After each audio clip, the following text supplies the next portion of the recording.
Hey everyone, I'm Eddie here at Big Wins. It's week number 3 of no foot traffic at our store. And I first got to thank you for your phone and online orders, but I also have to disclose that things here are getting a little batty.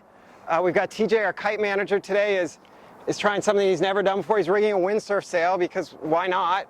I myself got my hair cut by my 10-year-old son, and our bike manager of our sister store, frankly, Two guys walk into a bar. One guy says to the other, I didn't see it either. anyways, yeah, things are getting a little nutty for sure here. And Eddie, help me out here, man. I just don't get these numbers. It makes no sense to me. I'm trying to give this windsurfing thing a go. I'm a kiter, maybe just not good at math. I don't know. No, the truth about this is that actually a lot of people have problems with the printed specs on the sail.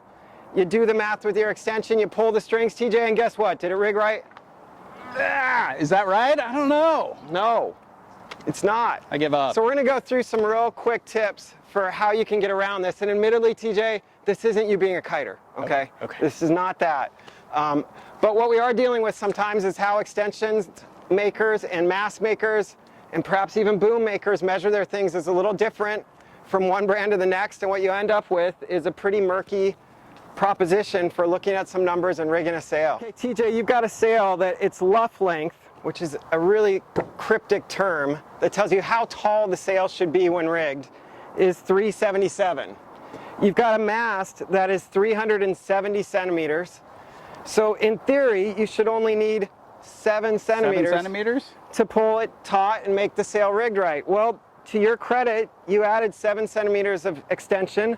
When we pull this taut, however, what we're looking for is we want this trailing edge to become like a floppy kind of elephant ear. Is it doing that? No, it's stiff. Stiff. And this is not going to help you out on the water. So just a really easy rule. Generally speaking, all sails, when you put them on the mast, what you want to do is you want to pull the sail down as far as you can, and you want to get this pulley 6 to 8 inches from this cleat. Right now we're at a lot less than that. So what I'm going to do is raise it. When I go to pull on this, I want you to watch what happens to the leech now. Now if you hold that up, there we go. So I know you want to go by these numbers, but the main thing you're really going for is getting that leech to start to get floppy.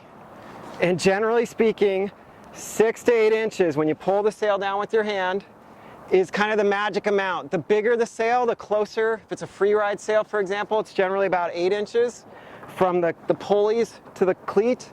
The smaller the sail, it generally gets closer to 6 inches. But anyways, that's a quick and fast way to do it. Of course, you can mark your extension afterward and you're good to go from there on. The only thing I've found is that I tend to own extensions a long time and I end up with a million marks on them.